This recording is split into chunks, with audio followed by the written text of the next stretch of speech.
Hey guys, Joe here. I am in the process right now of making a couple of oversized bedside tables. My wife wanted something larger with a couple of drawers on it. So this is the design that she requested. The top is ultimately going to become stained, and those slats on the bottom will become stained as well. And then the rest of it will be painted white. So I wanted to give a little update on how this process is going and put this up before I finish. That's one of them. And then there is the other one. And I figured if I put these up before I get finished with them, maybe if you guys have some suggestions or some processes that you've used that would be better than what I'm doing, I could certainly take advantage of the help there. So I haven't attached the top yet here.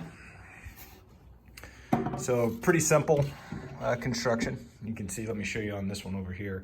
I use pocket holes and just some 3/4 inch plywood for the sides and back. This material here is 2x3 construction grade stuff, and I ran it through the table saw on all 4 sides. And then I just use pocket holes on each of these areas, and that's how I'll attach the top as well, since you won't see any of this. The one thing that I wish I would have done differently is I wish I would have made this flush with this interior area. I'm gonna put some trim around the sides of these and just kind of frame this in. And so I measured from the outside in, and that's how I ended up with this little space here, which is just a quarter inch panel laying down when I screwed it together. But I wish I would have gone ahead and made it flush, because that would be easier for the drawer pulls. What I had to do on this one, for example, is you can probably see right behind the drawer pull, I put a little, essentially a trim piece back there, glued that to it, and then screwed the screw through that to make it flush. It worked. I mean, that's fine. Nothing wrong with doing it that way. And I didn't have to do that over here. But it would have been nice if I didn't have to do that extra step. That would have been helpful. You'll notice on the back, I did make the drawers just a touch short. That's so we can bring an extension cable up here, or a power cable for a power outlet or something like that if we want to run some power into the drawers. And the drawers are also 3/4 material. I probably could have gone with half. That would have been more than sufficient. Probably a little overkill on the size and the drawer slides used for this stuff, but that's what I had available at the time. So the front is just MDF since it's getting painted. I thought that would be the easiest to work with here.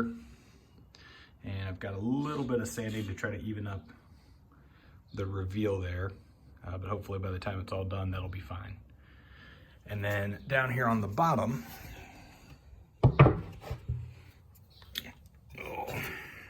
I just cut these pieces to length. I haven't yet sanded these, so these will get sanded before they get painted. But what I did here was I just took some of that same 2x3 material and I ran it through the table saw on 4 sides, used some pocket holes to get it into the side here. And then I put a couple of just this 3/4 material of ply there, and that'll get painted white also. And then I just use pocket holes from the underside of that, 2 on each side, to get that in. And then ultimately I will space these out and screw them down. I'll also need to make sure that I sand these corners or these edges just a little bit here, because they are just a little bit heavy of these side supports. So that's kind of the process I'm going through right now. Next step for me is another bottom support from here to here across the front, and then a piece across the middle here of 3/4 inch so that I can start working on the drawers.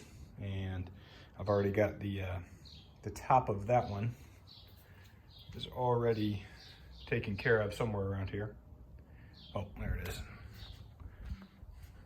So this piece of wood here is going to be the top. That's just pre-laminated stuff I purchased at a local home goods store.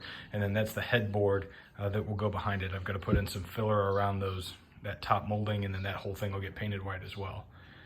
And if you'd like to hear anything more about that, you can kind of see the trim that I'm going for around this inside area. That's what the sides of these will look like once those have been trimmed out and completed there. So again, if anybody's done anything like this and they can give me some advice on it, I certainly could use it. If you've got a better methodology for doing these types of projects, I think I'm probably gonna have one more similar style table in the form of a console table in my future. So if I don't see your note before then, just drop in the comments, and when I get ready to do that, that would be helpful. I'll put up a post also once this thing is completed, or maybe as I'm going through the finishing process. All right, thanks guys.